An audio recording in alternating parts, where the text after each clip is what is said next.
But the real fact of the matter is Democrats don't have a plan. Whitmer has put forward a plan, but that does rely on stress. Right. But that does rely on Democrats to be able to put forward some legislation in order to further that plan. They haven't really done that yet. The Republican House has already passed its own plan, and the Democratic Senate has done nothing but sort of, poo-poo the fact that this has gone on the way it has. So what's your solution? You can't just say, not this. You have to offer something in return if you're trying to say that this is not the way to go.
But the real fact of the matter is Democrats don't have a plan.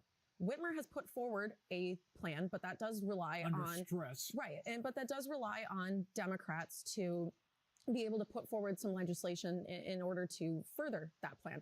They haven't really done that yet. The Republican House has already passed its own plan, and the Democratic Senate has done nothing but sort of, poo-poo the fact that this has gone on the way it has. So what's your solution? You can't just say, not this. You have to offer something in return if you're trying to say that this is not the way to go.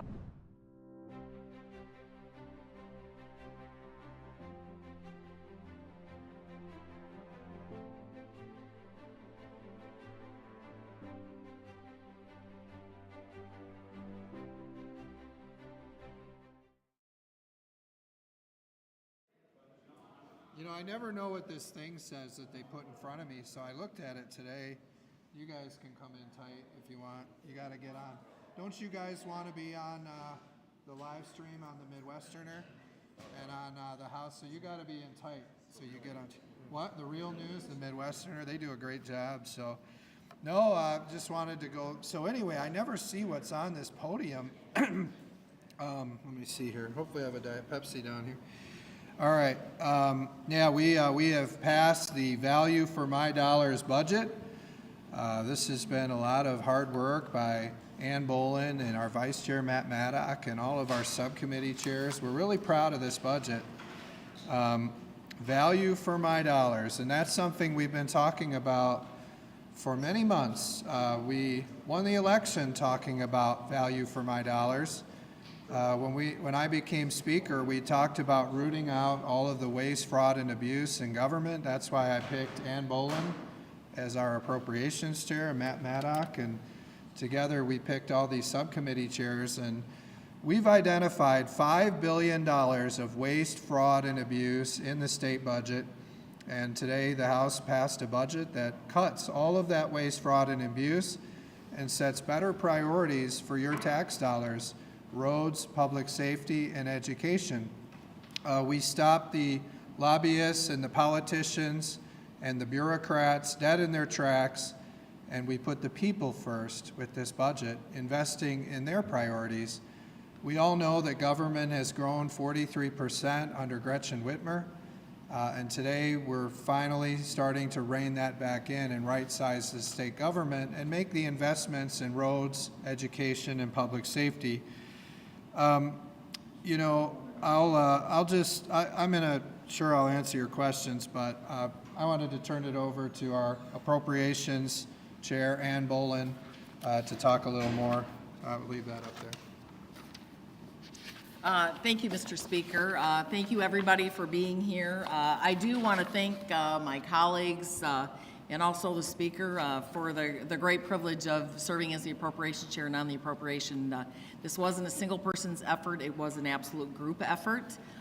Yes, it's the project is took a little bit longer, but you know, it was well worth it. We're going to be delivering results in the Value for My Dollars budget for the people across the state of Michigan. Not only are we cutting the waste, fraud, and abuse, but we're investing where it matters most to Michigan families: education, public safety, our infrastructure, fixing our roads. We're taking care of our most vulnerable. A lot of people are very, very concerned, oh my gosh, to have a budget that's under $80 billion, you must have had to gut a lot. Nope, we didn't have to gut, we just had to cut and reset what our priorities, and our priorities are the same as those are for the people across the state of Michigan. We are very much looking forward to what the next step is. We need to rein in government. It's not just even with the dollars, it's with the regulations. The bureaucrats have seemed to take over the budget process.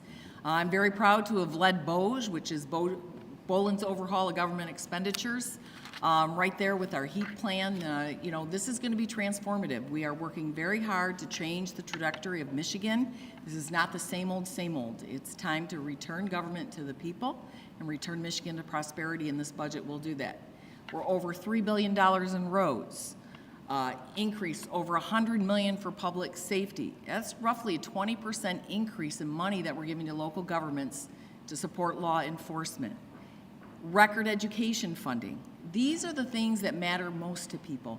This is what keeps everybody awake at night. They keep me awake at night as a mom. And certainly as a legislator. So I look forward to the next step. You know, everybody's sure the question is, what'd you take so long if you were going to do this and do it that way? But we have long been standing about what our priorities are. The Senate Democrats refuse to move. So now I challenge the Senate Democrats to come to the table. We're ready to get the deal done and get it done. And I have no doubt that we're going to deliver for the people of Michigan by September 30th. So, Speaker? Yeah, and I would just point out, it's very exciting. We now have a $3.4 billion roads plan by taking the money, there was $6 billion that was just sitting in government bank accounts not being spent. Because what happens is these departments, the departments ask for much more than they're planning on spending, and the politicians give it to them, and then they call it work project. They squirrel it away and keep it in their bank account for months and years.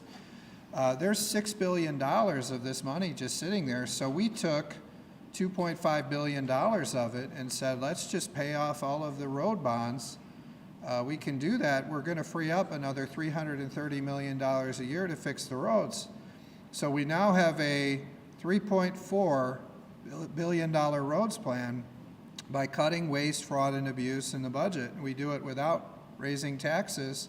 We protect no tax on tip, no tax on Social Security, no tax on overtime for Michigan families and workers, and we deliver a $3.4 billion roads plan without raising taxes. Like she said, 20% increase for local governments through the Public Safety Trust Fund, investing for the first time in Michigan's history in local sheriffs and local public safety with state dollars, directing it to public safety to lower our violent crime rates, and putting record money into education, more money than the Democrats do. And it's funny, I just looked at this today, recently. We really applaud some of these letters that are coming out of the Whitmer administration.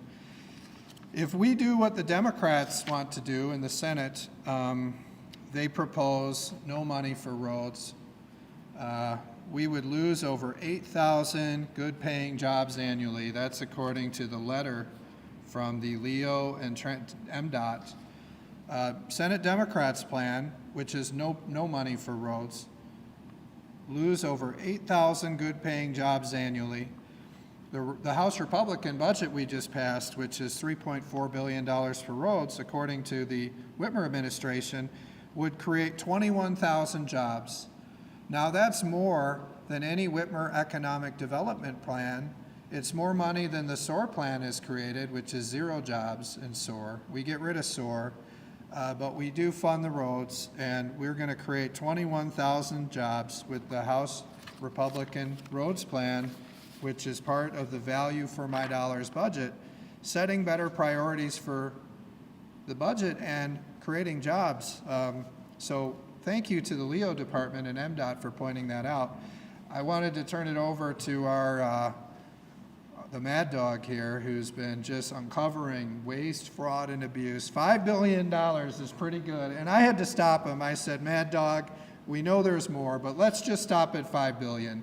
We'll find the rest later.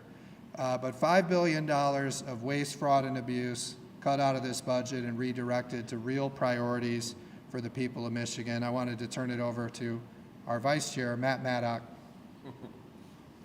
Thank you. Yeah. You guys, this is so exciting because, I've been here since 2018. When I first came to this town, I've always been in appropriations. Everyone said there is absolutely no waste in this budget. Every single dollar that is taken from the taxpayer is appropriated properly, and there is no waste in the government. And if you can find waste, you can't cut it. Ladies and gentlemen, one of the biggest frauds we've uncovered in Michigan, and this has been happening for years since Gretchen Whitmer's been in office, is over 4,000, 4,300 ghost employees right now? Yep. You guys realize what a scandal this is?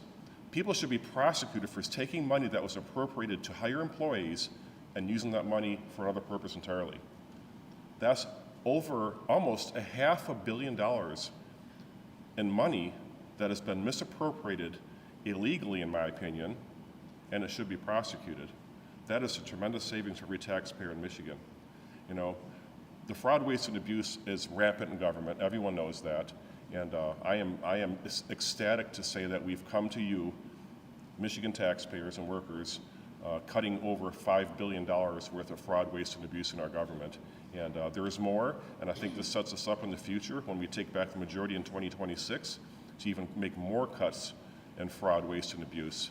And I'm proud to be here today. I'm really proud of Speaker Hall and Ann Boleyn, Chair Boleyn. You guys have done a great job. You put together a great team. And we had people go through this budget with a fine-tooth comb. I don't even want to say that. So typically, we would get this much of the budget would be looked at and analyzed.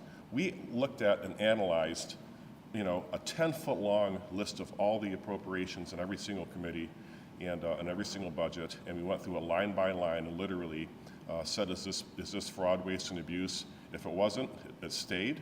And if it was something that was fraud, waste, and abuse, it was cut out of the government, cut out of the budget, and we're really proud of this budget. But thanks to you guys, and thanks to the great team you put together, because we couldn't have done it without your talent and your permission and your willingness to let us do what we needed to do. Thank you. Appreciate it. That's wonderful. And you see, he had lobbyists coming to his office every day almost, telling him where the fraud, waste, and abuse was. And I said, we had to cut that off at some point. I think it might have been one of you, the guy, our guy Pluta, he said, we got to stop. We got to stop the waste, fraud, and abuse. Can we stop? We don't want it to be too perfect, Matt. And I said, okay. Pluta had a point. So we cut it, and I think if we gave you another week, you'd probably find another $250 million. But we can still find that while we're negotiating with the Senate. But I just say, one thing in here, and by the way, you guys know that we really protect Medicaid in this budget and the value for my dollars budget.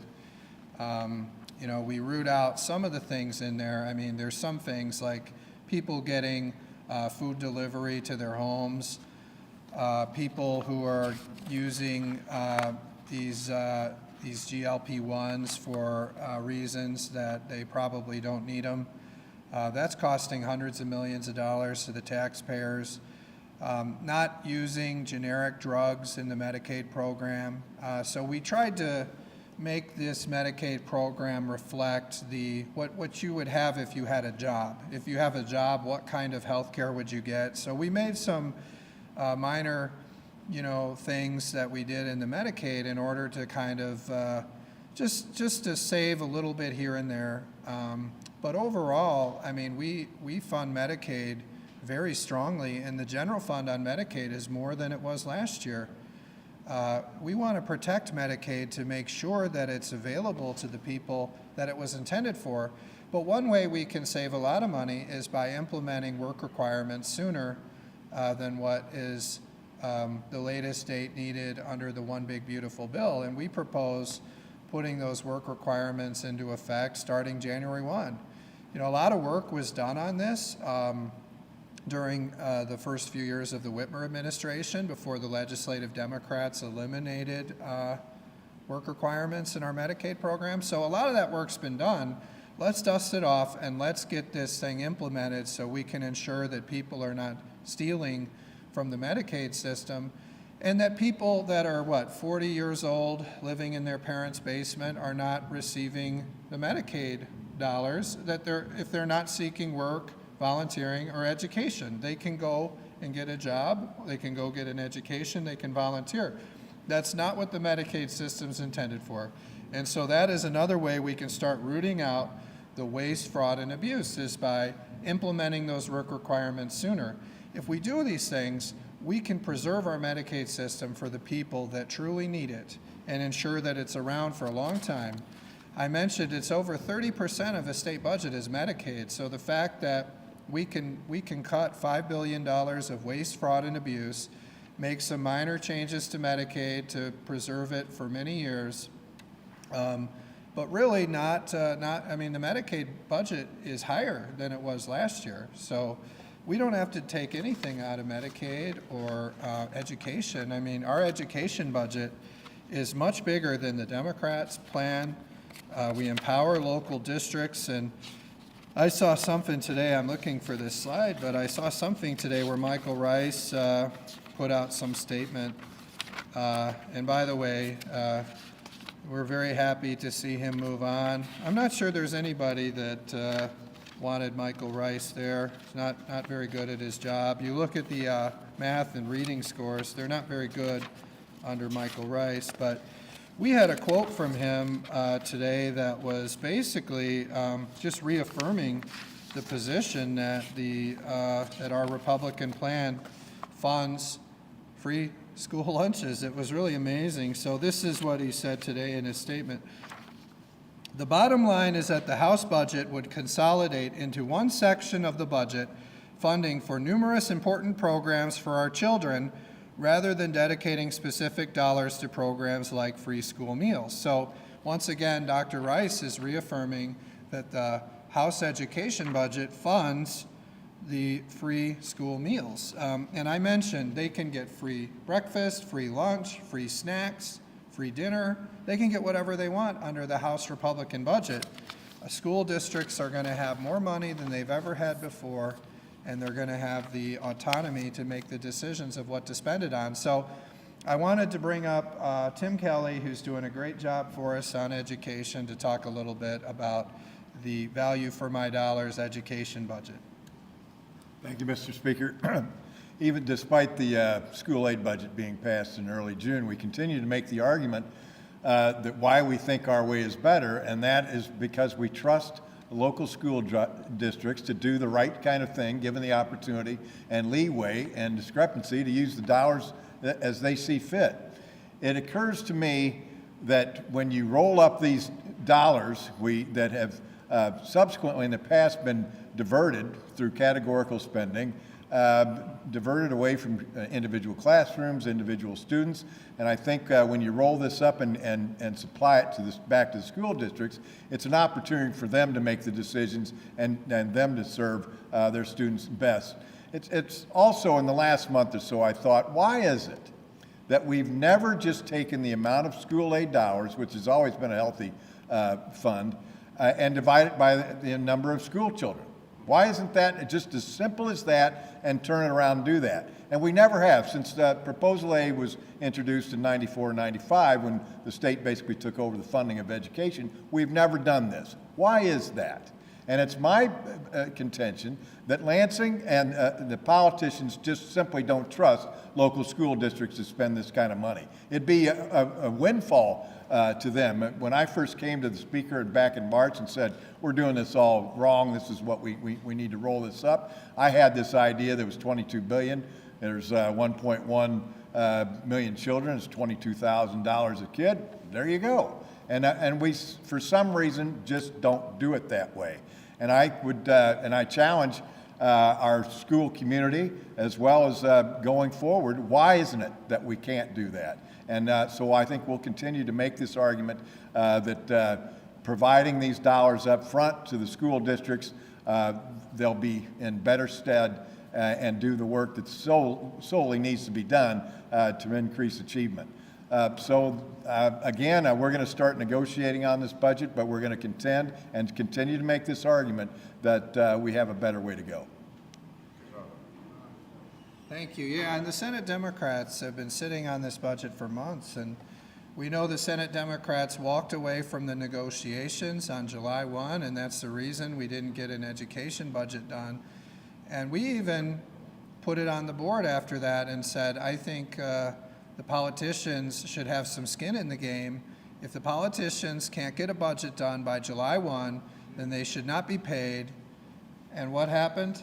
The Democrats voted against it, and it failed. The Democrats believe that they should keep their paychecks and not do their job. It's really an amazing thing what the Democrats are doing. You know, I went through last week some of the things in the budget, and I showed you how, you know, like the Eagle Department grew 106% under Whitmer, and we hear nothing from anyone positive about that department. I mean, you talk to people and say, with the 106% increase in the Eagle Department, have you received better service? Are you getting your permits approved quicker? Are you getting better problem solving from the Eagle Department? The answer unanimously is no. Excuse me. So you can cut a lot out of these budgets, and in many cases, they're not much smaller than they were before Governor Whitmer took office. I mean, you look at a budget like that increased 106%, and you cut 20, out of it, and you're still like 70%, right?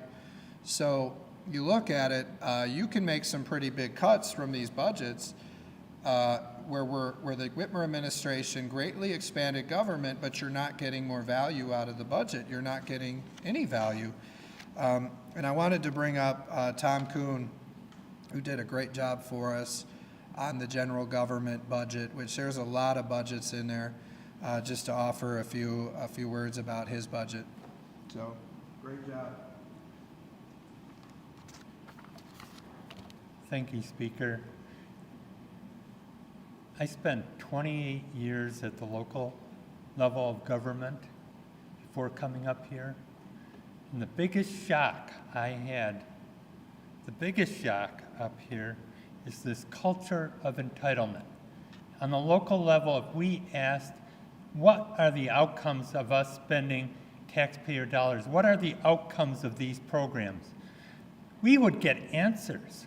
We would get details. We would get information. But when you come up here and ask that question, all you get is blank stares. You know, it's unbelievable.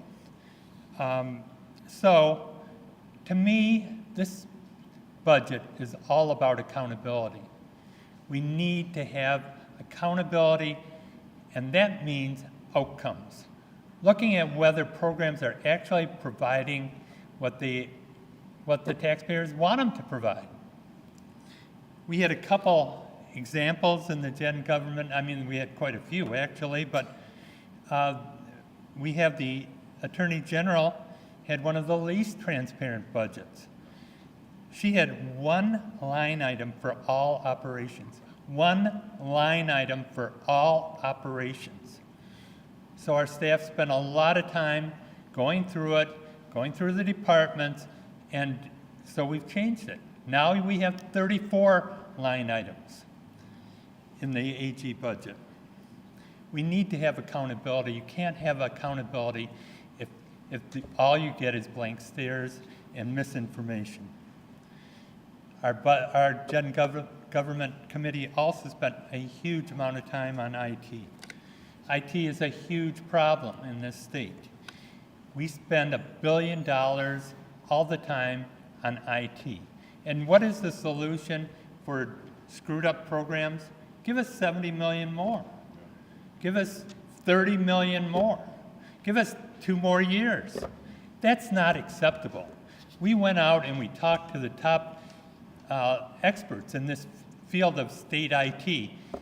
In Washington, we spent many sessions going over what are good practices to assure that the IT programs aren't failures from day one, as they are here in this state, and many other states, by the way. And we came back with a number of guidelines, and you'll see them in the budget. There are lots and lots of boilerplate on how we need to change the process for IT programs. And there's even a very creative proposal for a digital service office, which will oversee IT programs and assure ongoing business practices are used for IT. So we don't throw tens, millions, hundreds of millions of dollars away on these projects without any success. So, just a few details. Thank you very much. Wonderful. Great job you did, yeah. So, and you know, we have unprecedented transparency in this budget. I know we had hours and hours of hearings. If you compare that to the Senate Democrats, they had almost no hearings. We had 137 hours of hearings on the budget. They told me they only had 35 hours of hearings. They came up with an $85 billion budget and 35 hearings. It's not very good. Or 35 hours of hearings. We're going to bring the state workers back to work. The Democrats don't want to bring the state workers back to work, but our budget brings the state workers back to work. I mean, when my staff told me Zoop closed, I mean, I don't know if there's anything left in downtown Lansing, to be honest. I mean, Cupies is about it, and they'll always be there. But man, I mean, this, not just the fact that we're getting poor customer service from the government. I mean, you look at the Eagle Department, like I said, and they increase 106% and you're getting terrible customer service. We're going to bring them back to work. Maybe you'll get better customer service. But secondly, and we're hearing some departments, they're only 2 days a month they're required to be in person. It's incredible. And then you see the results here around Lansing. It's a ghost town. I mean, when Zoop closes, you got a problem. We're going to eliminate many of these pork projects. I mean, the fact that there's still a COVID-19 task force is really incredible. You saw all kinds of funding in the budget for the Flint emergency. I mean, they just declared that emergency over and they want to fund this thing. I mean, how many years are they going to keep funding? Once you create a program, it never ends. They might change the name, they might reshape the scope a little. The programs never end. And what happens is when the programs never end and the Democrats keep tacking on 3% or 4% every year, that's how you get to an $85 billion budget proposal like they have. You know, Matt Maddock did a great job finding these 4,300 unfilled phantom employees, and that's not counting the ones that, you know, are actually employed that don't come into work. These are actually the phantom employees, the ones that the positions exist all over government and they don't fill them. That's $560 million. It's really incredible. Democrats cut $500 million in their Medicaid. They don't even fund all of the Medicaid.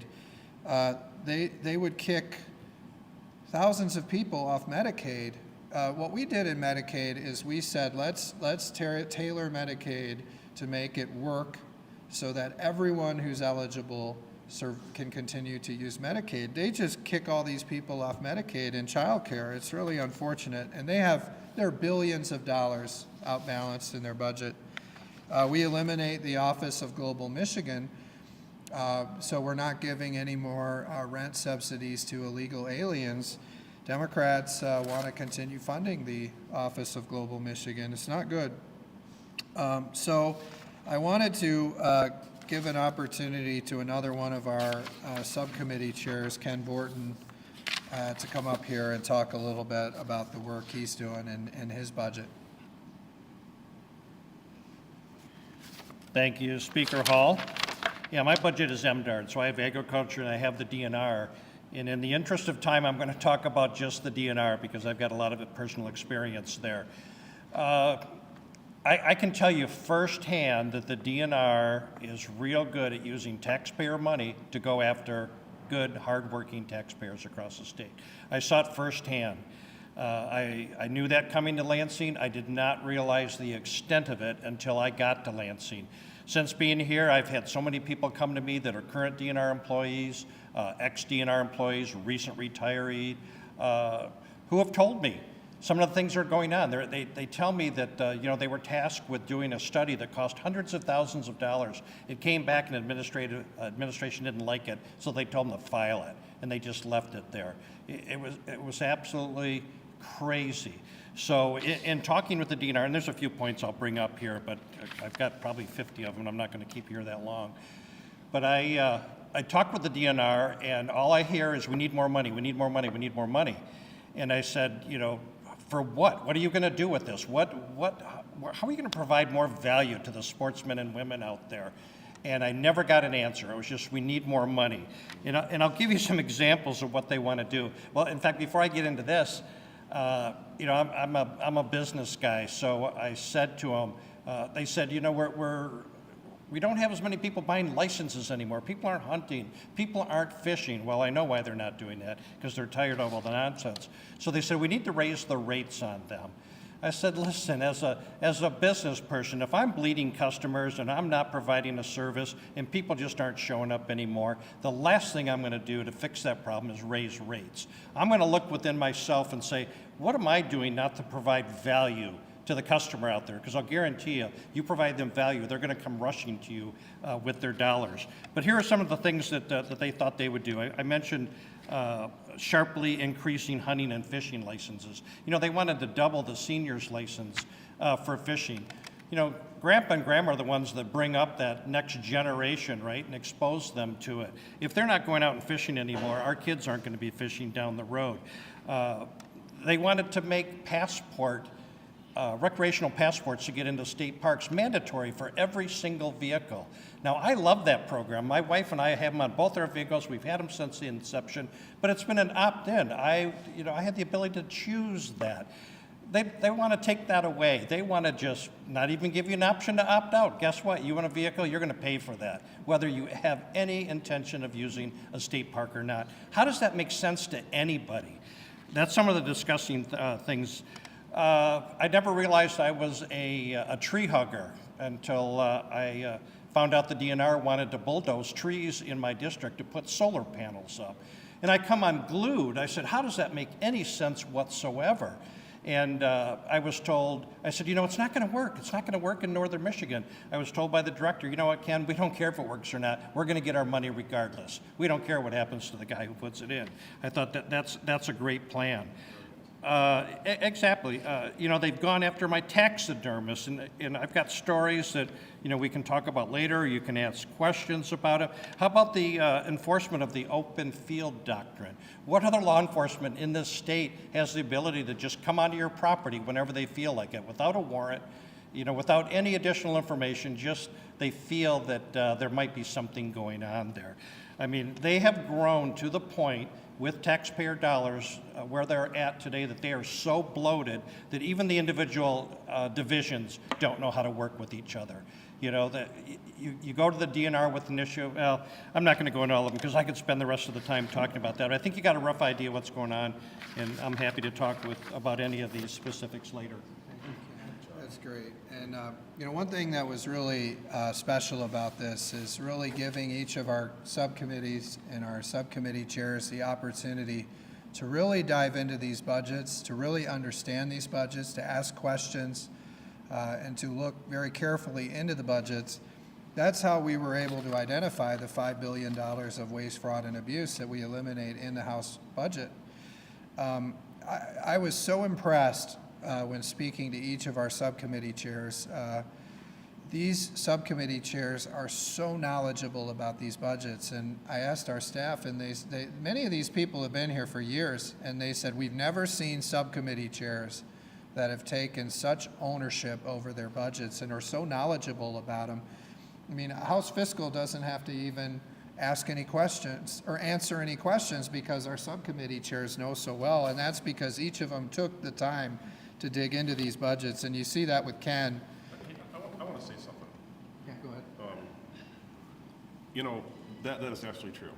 And the reason why that is because previous speakers that I've served under did not allow us to have actual control over our individual budgets. Mm-hmm. You've done that, and thank you for letting us all do that, because with previous speakers, it was like, I want to cut $400 million out of the transportation budget to avoid a 45-cent gas tax increase. No one would ever notice $400 million out of our transportation budget that was cut.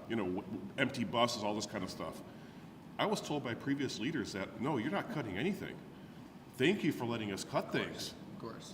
Thank you. Well, thank you, Matt. That was very kind.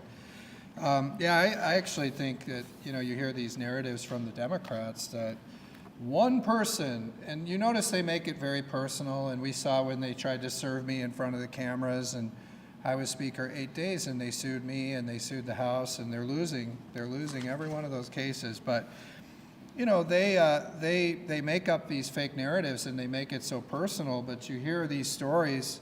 I mean, this is the biggest team effort that I've ever seen out of a caucus, and we put the right people in the roles. And you see, whether it's these people or Mike Mueller on the state police, I mean, so much passion from our subcommittee. So I will, if anyone has any questions, they can ask them. I'll answer them. Yeah, go ahead. Could you go into more detail about some of the other massive cuts that you've been doing? You talked about those employees. Oh yeah, there's a lot of them. All like the abuse, can you go into the bigger ones that you found that you haven't touched on yet? Yeah, well, when you have $5 billion of waste, fraud, and abuse, I mean, there's a lot of things, but I've got some different papers up here.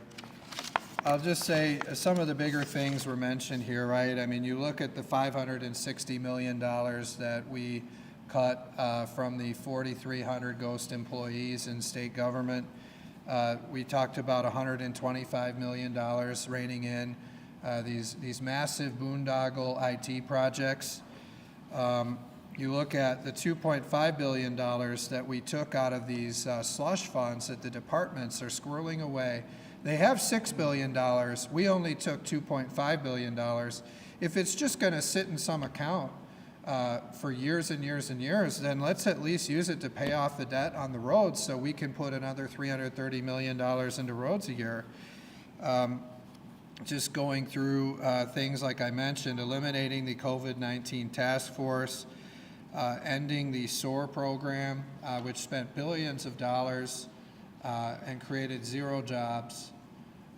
We talked in the past about some of the other MEDC programs that we really need to eliminate. They're not very good.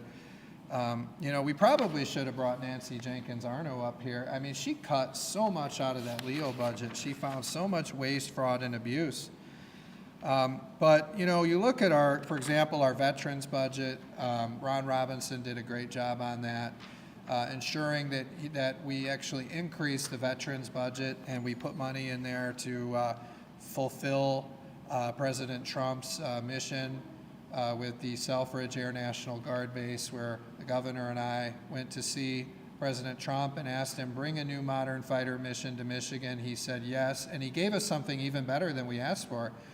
And you see we're commemorating this great moment in bipartisanship up here on the wall. And, you know, Gideon, maybe next week we should put that on the screen so the people that are watching on the Midwesterner stream can see it in our own stream. And notice those watching on the stream, we got news clips at the beginning. They're really, really good. A lot of you are featured in those news clips, and we want to highlight the great journalism that's going on a lot of the shows. And but anyway, we fully fund extending the runway ramp for Selfridge. That's really important that we do that and fulfill that.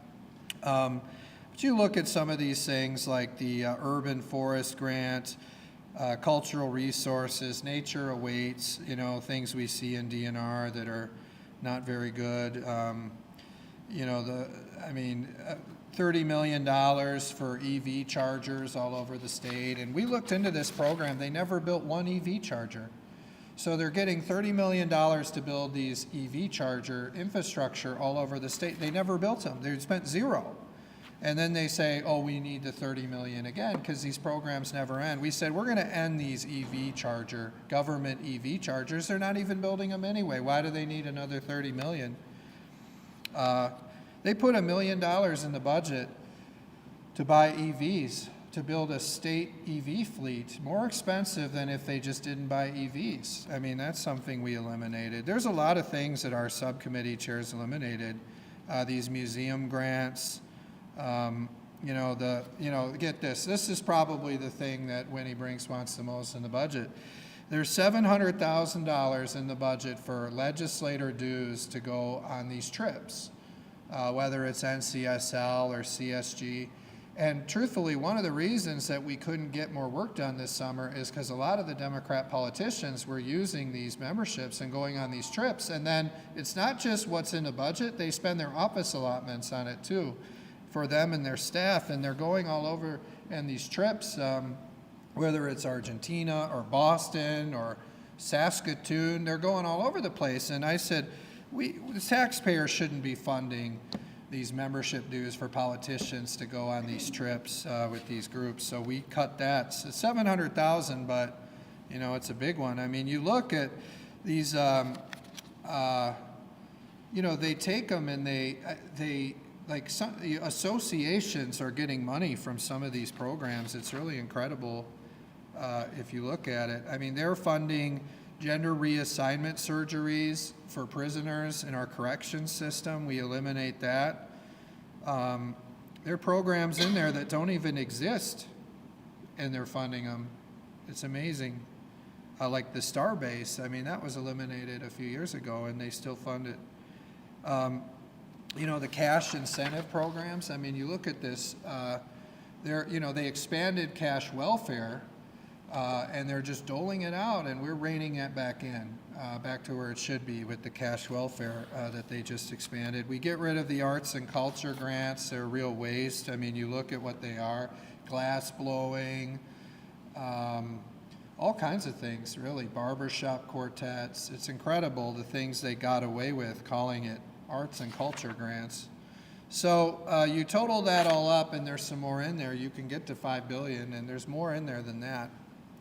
Any other questions? Yeah, Ben, go ahead. You know, this has been a long process, and now you guys are here. You guys moved to the negotiation phase. It's going to sound probably more confrontational than it's meant to be, but how prepared are you to actually negotiate this down? What I mean by that is, are you able to give a little to get some in this negotiation? It's tough, you know. I mean, you're almost getting to the Detroit News territory. I mean, I used to say you were more fair, but I don't know anymore. But, you know, we know who their donors are, you know. Thanks for being here, Josh Shriver. And Josh is doing a great job. And I'll answer your question, but Josh is doing a great job for us. And you see Josh cast a yes vote on that bill today, along with Steve Cara, Jim DeSanta. And we wouldn't have been able to do that without Matt Maddock really being a core part of our team. And you see this unity from the Republicans. And, you know, the Democrats were out there trying to say that we didn't have the votes. We had the votes. You even saw a Democrat vote for it today, you know, a very smart Democrat. And I'll say this too. We put every Democrat project in the budget that followed our process. Amos O'Neill and Karen Whitsett were the only two Democrats that testified before the committee. Nancy Jenkins Arno had hours and hours of testimony. Those were the only two that bothered to show up and advocate for their projects. And I said, you know, I talked to Ann, and we said, you know what, there's something important enough to Amos O'Neill that he went and fought for it and went in and testified using the HEAT process, the Hall Ethics, Accountability, and Transparency process. He publicly disclosed it. He came in and testified on it. Let's put it in there. And also the two projects that Karen Whitsett testified on with her staff, and we put it in there. You know, the rest of the House Democrats, they listen to their divisive leader who has a negative governing philosophy, Ranji Puri, who doesn't want to solve any problems. And he said, don't go in and testify for your projects. Well, you know what? If they would have got a lot more projects in the budget. And I'm really proud of our LDSIs, we call them. And I didn't come up with that name. If I did, it would have been even better. But the LDSIs were incredible. And you look, I mean, when we were doing the LDSIs, Ann came to me and said, there's these things that are earmarks in the budget, pork projects, and they're operational expenses, and they go in there year after year after year after year. It's just another way of expanding government. We're not funding operational expenses. We'll fund infrastructure improvements. We'll fund, you know, capital expenses, one-time expenses. We're not funding somebody to create a new permanent government program. We're doing these limited items. And we, Nancy Jenkins Arno heard a lot of testimony, and she made recommendations, and Ann went through them, and we came up with a very good list, capped at $100 million. But we put some of the Democrats in there too, so I think that was good. In terms of our ability to negotiate, I mean, we've been ready to negotiate for weeks. I told the Democrats, we've been ready on education for months. We could have done a budget by July 1, but the Democrats in the Senate think it benefits them to have a government shutdown. They think it benefits them politically.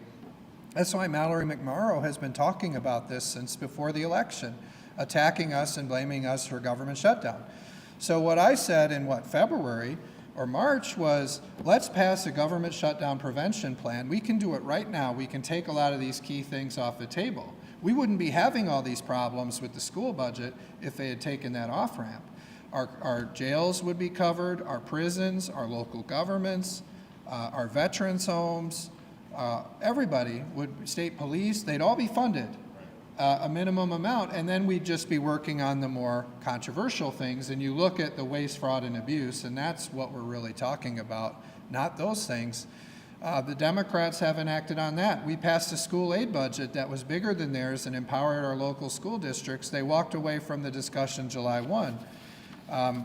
We continue to be ready to negotiate, and You know, I want to know, where is the Senate roads plan? I mean, we've passed a whole budget through the House, we've passed a roads plan, we're showing all our cards. The governor has said, we're not going to have a budget without a roads deal, and I agree with her on that. So where's the Senate Democrat roads plan? I think at this point, that is what's holding up the conversation. And they could just pass this budget. I mean, they could. It's a very good budget. That's why we call it value for my dollars budget. As a follow-up, what in this budget are you willing to let go? If there was something in this budget that one piece of the Democrats decided to say, really, you're not going to budge on this, but is there a piece of this that you would be willing to negotiate on? That you would be willing to negotiate? I think the Democrats should pass this budget. I think it'd be wise of them to do it. We've done all the work for them. All they do is tack 3 or 4% on the top. I think it's 4%. I don't know, how many percent do you think they tack on? It's close to 4. 4. Some 3.7, people we call it 4. see. That's why sometimes I say 3 and sometimes I say 4. I say 3. Ann says it's 3.7, and you know nobody knows the numbers better than Ann.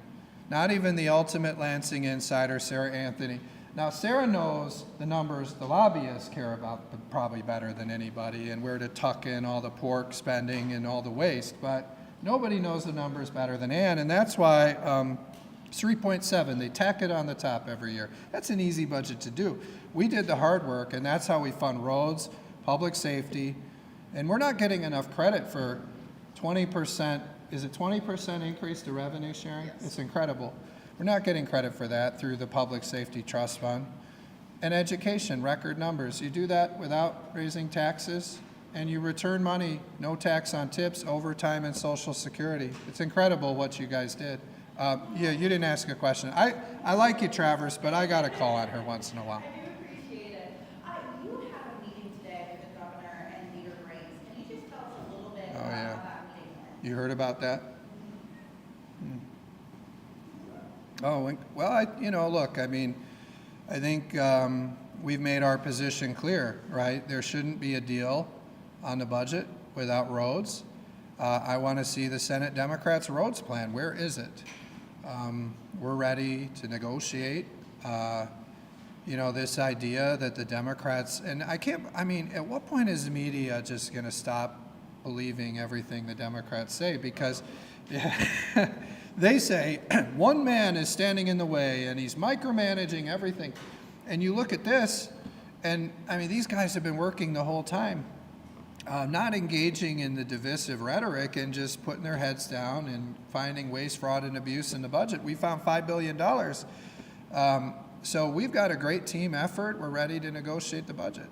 Now that you have this general government spending bill out of your chamber, now do we maybe begin to send those to conference committee? Is that something you're prepared to do this week or next week? Well, what we need is a roads plan from the Senate Democrats. I mean, you look at their current roads plan, which doesn't fund anything, according to the Leo department, would lead to $8,000 fewer jobs. I mean, 8,000 people are going to lose their jobs if we continue on the path of the Senate Democrats.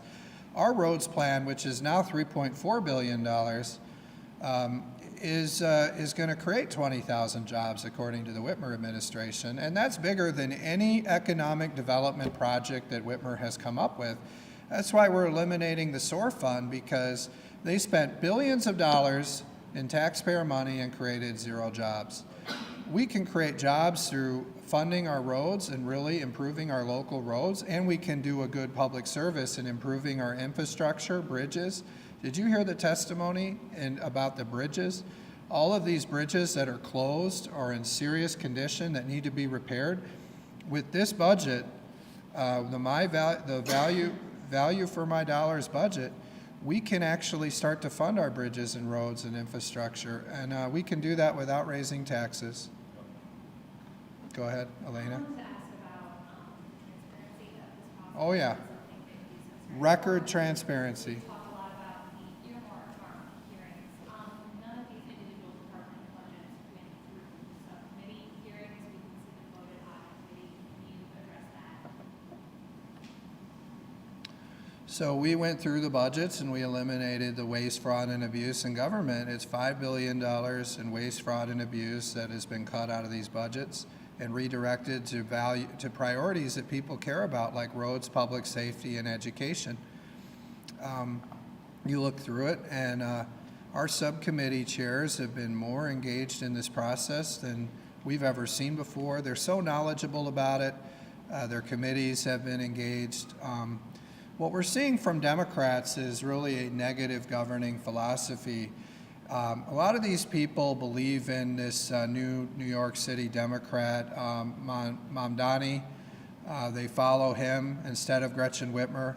I think they'd be smart to look more at following Gretchen Whitmer. I mean, you saw yesterday President Trump once again mention Governor Whitmer and talk about the good job she's doing. But you look at this case, these Democrats like Brinks and Puri, they want to follow this Mamdani.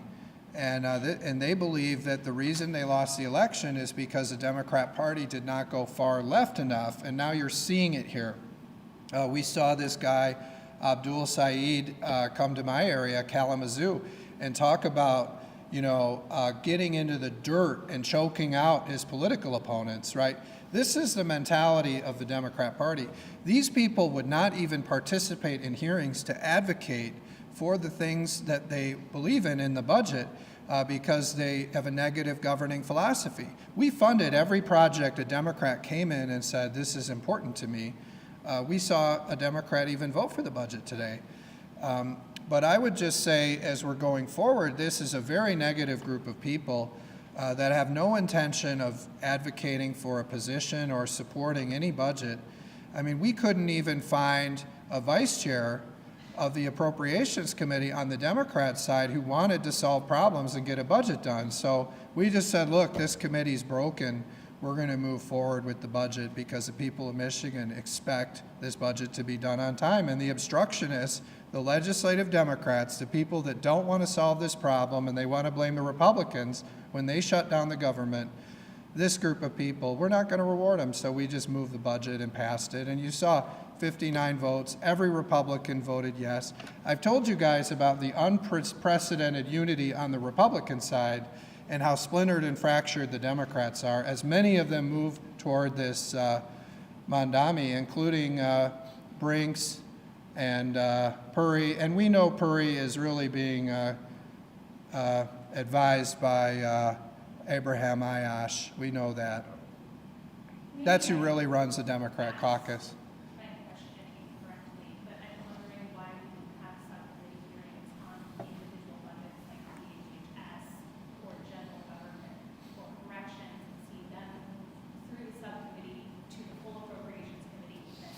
Well, we had all kinds of hearings. I mentioned there are 137 hours of budget hearings. So how many more hours do you need? I mean, why don't you people criticize the Senate Democrats for 35 hours and having a budget that's billions of dollars out of balance? Even their own political economist, David Zinn, says they're $1 billion out of balance. They kick people off Medicaid. They kick people off of child care. Their budget is totally out of whack. Our budget is complete with the money that we have available to us. And I'll just say, you're dealing with a broken group of Democrats. They can't even find one Democrat who's willing to actually engage in the appropriations process in a way that's trying to solve problems. They all just want to obstruct and resist. And like this Abdul Saeed, they want to get their opponents and rub them in the mud and choke them out. That's not how government should work. And so we just said, we're going to take the people here that want to collaborate, Republicans and Democrat, and we're just going to move this legislation, and it was bipartisan. You saw a Democrat vote for it today. Yeah, go ahead, Simon. I'll take another stab at that question. Can you call your chamber's budgetary process transparent? Absolutely, it's the most transparent. Sorry, I didn't. Without time for public to document that? Oh yeah, well, 137 hours of budget hearings. I come up here every week. I started showing you guys some of these cuts months ago, like the Office of Global Michigan, the Wasteful Arts Council, the MEDC. I've been talking up here for weeks and weeks and weeks what we're going to do in this budget. The $5 billion in waste, fraud, and abuse. Did you want to add something? Yeah, Ann's chomping at the bit. Thank you, Mr. so I am. This transparency, I think what people are most upset about is we approach this very differently. We didn't start out of the gate asking the departments, here's your budget, why do you want to increase it? Our subcommittee chairs went through, we had hearings almost every single week. Hearings that ask questions about programs, about projects, not where you want to go and where you want to spend more, but really getting into the meat and potatoes on whether or not these programs and projects were delivering. Calling in experts, calling in people that have been affected by the bureaucracy in state government. Does that transparency look a little different than on the budget? Yes. We also have been hounded by the press, by the Senate. We've said, the governor said, show us your roads plan. We can't show your roads plan until you show us your whole budget. Well, guess what? They have our whole budget now. We did it. They increased their spending. $83 billion. Actually said they need $3 billion for roads. That bumps it up to about $86 billion. Someone asked, where do we get negotiations? I'll tell you what, we're not budging as much as they're gonna have to budge if they want to get a budget done. We want to save the taxpayer dollars. We are not here for the insiders, for any political kudo. We are here for the people across the state of Michigan, and we are absolutely committed to delivering on that and our mission for Michigan, returning prosperity. I do believe that we have a partner in this to get this done in the administration. You know, we just need the Senate to come to the table. We can do this. There has to be a will. Yeah, and this is a much more transparent process than what we've seen from Democrats. I mean, we couldn't even find one Democrat who wanted to actually represent their caucus and work on a bipartisan budget. So when you have that kind of roster on the Appropriations Committee, you just say, okay, we're gonna work with the people that want to solve problems, and we did that. Yeah, Beth. Great job you're doing lately, by the way. I've been reading some of your stuff, so keep up the good work. It looks like your budget cuts state police by 7%. I couldn't hear you, what? It looks like the budget cuts state police pretty significantly by about 7% from last year, and a few other positions. What is the reasoning for that? And I know in the past Republicans have criticized Democrats as advocating for defunding the police. It looks like the budget also cuts funding for them. Yeah, I didn't hear everything at the end, but I think I got your question. So we are investing in local police departments, county sheriff departments, local police through the Public Safety Trust Fund, something that's been sitting in the Senate. And you saw Mike Duggan come out and say in his announcement where he said, you know, there's $100 million sitting in a bank account somewhere in Lansing that could go to fighting violent crime, and Democrats in the Senate have been sitting on it for years.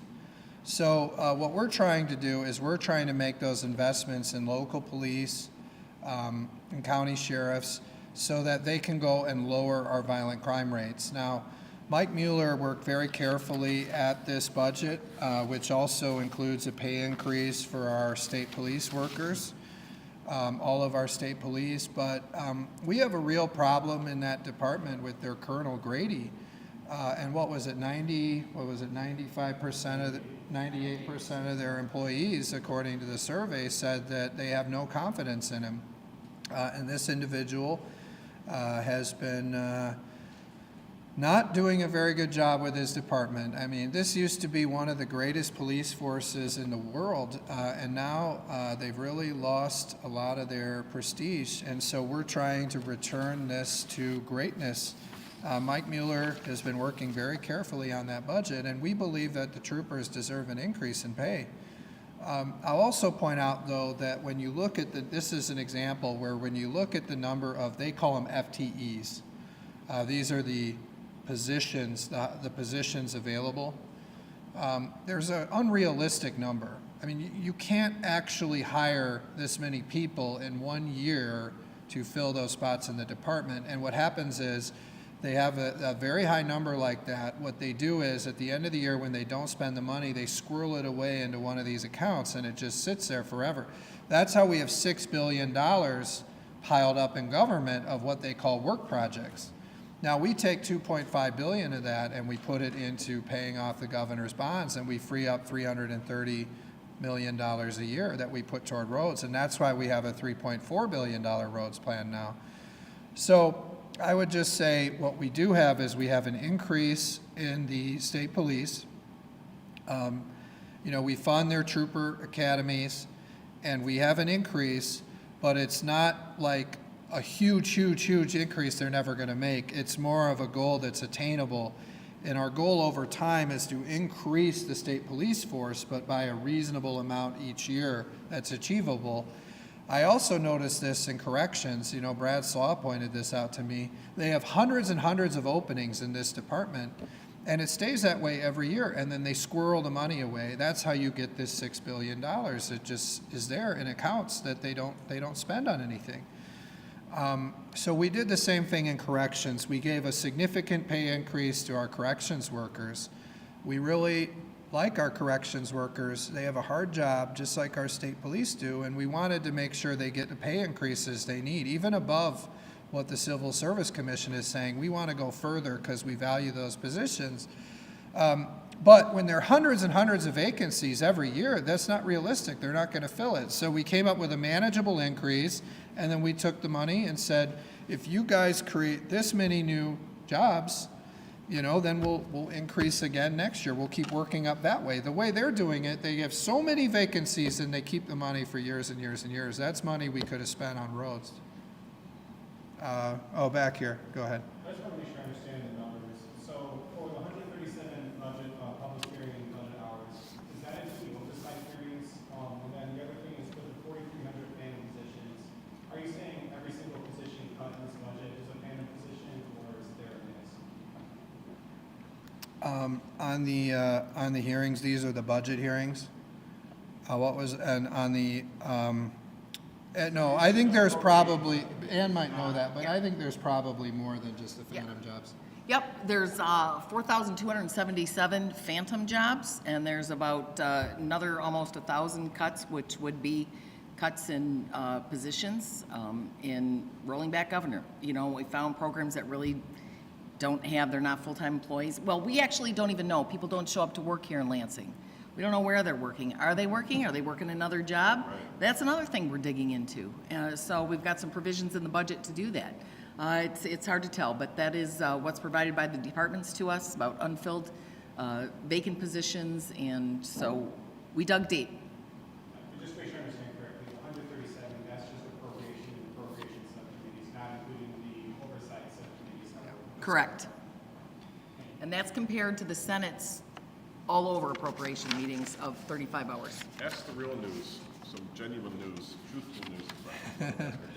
So just to say on that, I mean, there's a whole public relations department in the Department of Civil Rights. I mean, all these like PR professionals in there. I mean, there's a lot of these things you start looking at it and saying, this doesn't make a lot of sense. I think our subcommittees went through those and cut a lot of them.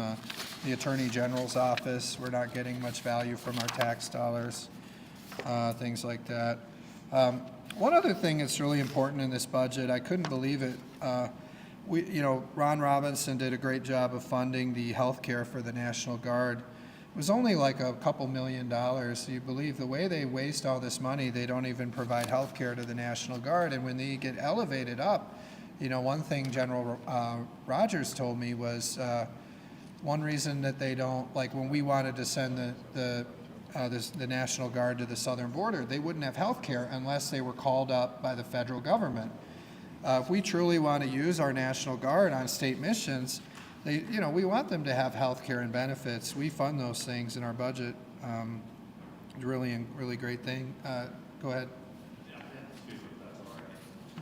You mentioned earlier about that there's going to be a cut in SOAR, and that's no longer going to be because Right. Also, what does like the cuts kind of look like for the MEDC? Is that completely going away, or is it just going to be completely cut? Well, I think we went through this a little bit in some of our previous presentations, but I know a lot of their programming is cut. Is there anything you want to add to that, or I mean, I don't have all these names in front of me, but SOAR, what is it, entrepreneurship ecosystem. It's like 10 of them. Yeah, there's certain business grants. Almost all of those are cut. Nancy Jenkins Arnold really did a great job, and you see even some Democrats that are questioning, like Dana Nessel, whether we should be spending this money. I think Nancy Jenkins Arnold went through this and said these programs are not getting good return on investment for taxpayer. I point out, just funding the roads creates more jobs than all these programs put together, really. It's kind of amazing. Oh, yeah, you had a second one too, sorry. It's quick. Yeah. What are some of the programs that some of the lobbyists are trying to protect as the waste water? That's pretty funny. Yeah, and it's interesting. I'm just looking at this Leo budget. So under Rick Snyder, the Leo budget in his last year was 1.26 billion. That grew by about 100%. We went over this last week. I think it was 92%. It grew to 2.4 billion. Our budget cuts it back to it's 1.291 billion. So it's 2% increase over Snyder's last year. So it's actually bigger than the last year Snyder was there, but you cut, almost $1.2 billion out of that budget. That's how much government has grown, and a lot of that are the pork projects. We know what those are. We cap that at 100 million, and quite honestly, if we got rid of it altogether, I'd be fine with that. And probably would too. We'd get rid of all the pork projects, but we've got 100 million in there. There are some important projects that our members want.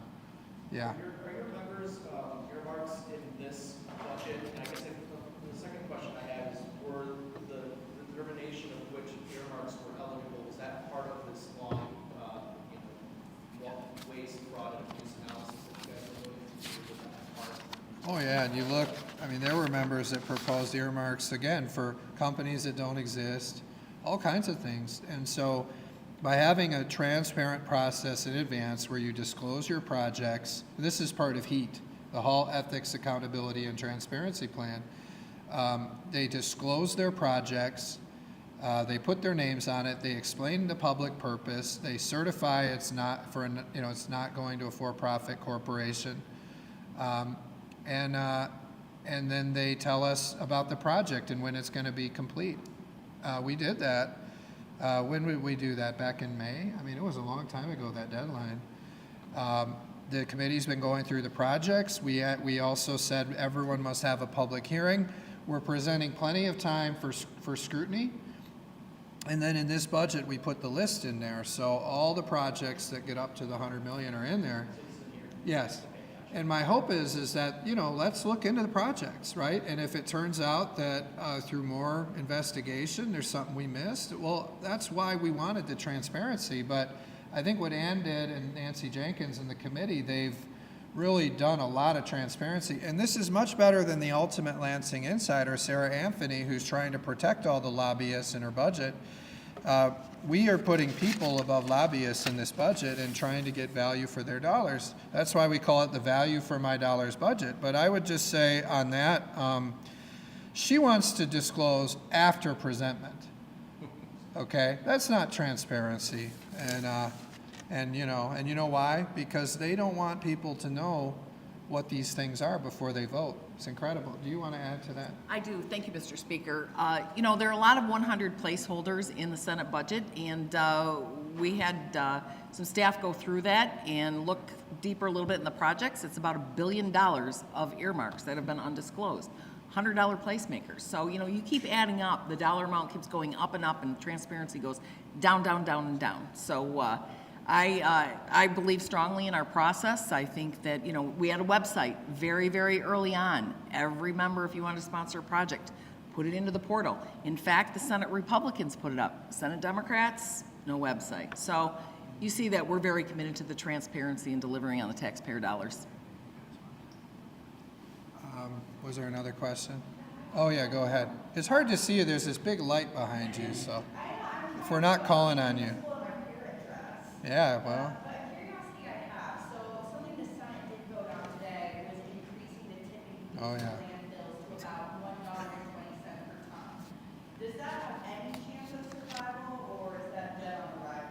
No, that has no chance of survival. And I mentioned how the impasse is over. We moved one of their bills last week. We moved a Senate bill, and I don't believe there's an impasse. So I think they'd be better off moving some of our House bills. There's a lot of them sitting in their chamber, and instead of moving bills like this, we're not going to raise the tipping fee. That's, you know, you saw they couldn't even get that done in the House when the Democrats controlled the House. They put that on the board and it failed. So you think we're going to do it? That's crazy. And they know that. Yeah, Beth. There's about $2.5 million in the budget that is being held in contingency for Medicaid funding. Can you explain, kind of what that means? There's a chance they still get it, or completely. And then hospitals have issued a statement saying the hospital association said this essentially guts their funding. The House has sent that message about, proper funding for rural or for urban hospitals. Yeah, so our budget funds $250 million for rural hospitals, and they know that. You know, you never hear that the hospitals commented and attacked our budget. Yeah, so I would caution the hospitals. They're really getting a little too political, and they're siding too much with the Democrats. I mean, you look at, they came out with that story in the Detroit News attacking the One Big Beautiful Bill and attacking the Medicaid work requirements and coming up with all these stories about why Medicaid work requirements are bad. You know, they have some legislation over here in the House on 340B, and I used to believe them. I don't believe them anymore because they cry wolf on every issue. I don't believe them at all. I think they should really pick their battles because everything they say is going to put them out of business. I mean, we put $250 million because that's what we believe we're going to get in rural health care funding from the One Big Beautiful Bill. And you don't hear them thank President Trump for that. They just attack work requirements. I think it would be really helpful if the hospitals just got honest with us about, you know, what are the real problems here instead of going up with Elizabeth Hertel and doing the Democrat line. You know, we want to support our hospitals, we want to support our rural hospitals, but we have to really understand what we actually need to do. And I think this $250 million for the rural hospitals really is going to help them, and I'm grateful that Congress did that. And we put that in our bill. In terms of this thing you talk about, you know, we saw Governor Whitmer go and ask for a waiver. And I believe there's actually some very minor changes that we can make to our policies, and no Medicaid money will be lost from the federal government. But right now we put this kind of in the reserve fund because we're looking at what the outcome is of that waiver request from the governor. I would also point out that as we're doing that, there's so we're on the waiver. I would say that we're also looking at you know, the House fiscal. So when you looked at the House fiscal report, and I talked to you guys about, you know, we did a real budget based on the real numbers. Okay, so you take the latest consensus revenue estimating conference, and then you take the House memo on the One Big Beautiful Bill. And we did exactly what they said there, which was we addressed the things that they said were a problem, and then the things that they did not add as a cut, we didn't do anything with that. So we worked off of that memo. And if you look at that, the memo talks about the impacts on the One Big Beautiful Bill of the tax cuts. So there's some business tax cuts in there. So we adjusted our budget to account for that, what is it, $600-700 million in business tax cuts. And so, you know, that was one of the reasons why we dropped the income tax, was because you had $600-700 million of tax cuts in the One Big Beautiful Bill that we wanted to extend at the state level. And that was about the same as the personal income tax cut. So we keep that in there, but we had to accommodate for that with cuts in spending. The other part is we amplify the effects of the One Big Beautiful Bill by putting in no tax on tip, no tax on overtime, no tax on Social Security, because we want to make people, I mean, how mad will people be if they think there's no tax on those things and then they pay a state tax on them? Right, so that's going to really help amplify the Trump tax cuts and ensure that real workers get the benefits. Anything, I got it pretty good, didn't I? Yeah, you did a great job. I know, see, that's why Winnie Brinks doesn't want to get in the room with me, because I know the budget in and out. I don't know it as well as Ann, but pretty well, better than, and so they know if Ann and I get in the room with Sarah Anthony and Winnie Brinks, we're going to get a great deal, because we know the budget better than them. Yeah, Ben. Follow that up. Have we avoided a government shutdown? Whose balls and what court?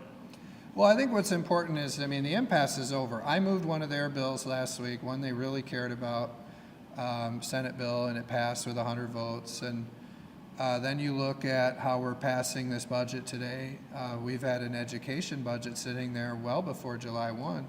Now we're waiting on a roads plan from the Democrats, right? We need to see their roads plan because Governor Whitmer says there will not be a budget without a roads plan. So let's see the Senate Democrats' roads plan. All right, thank you, press. Appreciate it. Happy that I could give you something to cover today.